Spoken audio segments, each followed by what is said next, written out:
Did Jeshua come back in a mutilated body?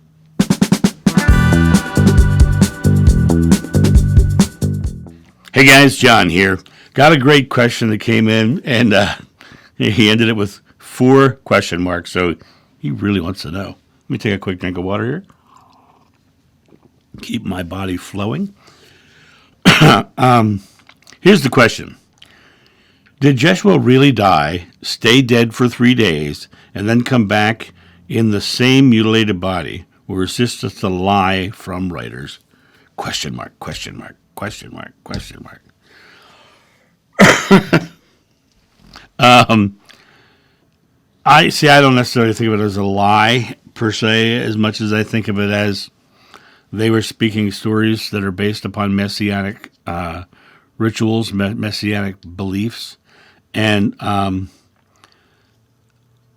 but on the same token, I did see him. One of my regression memories is after the crucifixion, and he was very much alive, and his body was not in any way mutilated when I saw him. In fact, he looked like nothing had ever happened to him. But the interesting thing to me is the other part of this. You asked about to stay dead for 3 days.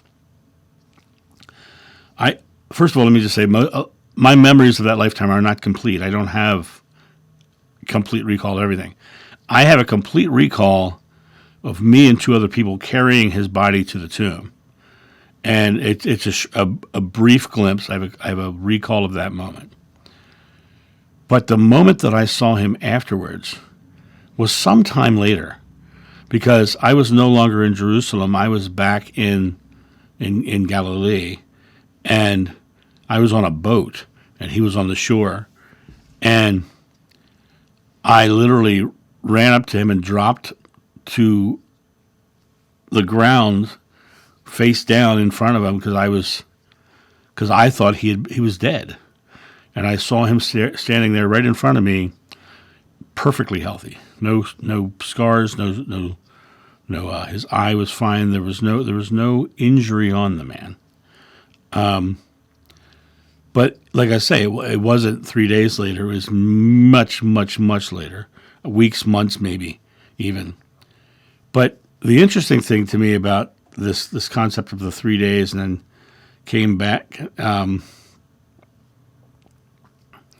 is I'm a firm believer that much like a lot of the gurus in India will tell you, you can project your consciousness and remanifest your body somewhere else.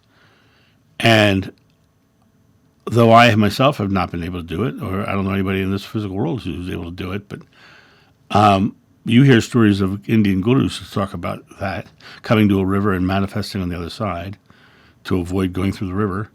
And I don't see why, in any way, shape, or form, why Jeshua couldn't have done something of that nature. But, like I said, John wasn't there.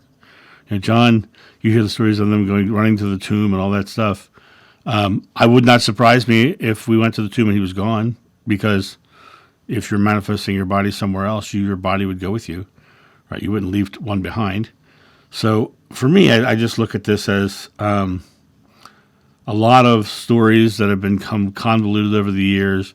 Do I think that someone sat down and said, I'm going to lie about this? No, I think that they were trying to create their narratives to create their Messiah so that they could have that religion. And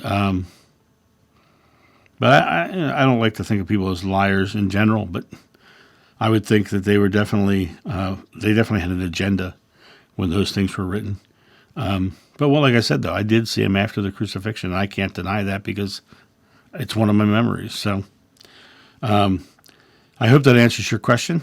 And just when you read the Bible, when you read the Scripture, just remember to put on your love goggles. Just read the loving parts. The parts that are fearful and ugly, and there's no spiritual lesson in that except for to say, I'm not going to be that way or do those horrible things. I'm going to live the loving life. And put on your love goggles and just literally live a loving life. And then you're really doing what he taught. So, thank you guys. You guys have a great day. And I'll talk to you soon. See ya. Bye. Thank you so much for watching. The John of New channel is solely funded by your generous donations and purchases of private readings and merchandise. To help out, go to johnofnew.com or use the donation link in the description below. Don't forget to like, subscribe, and share.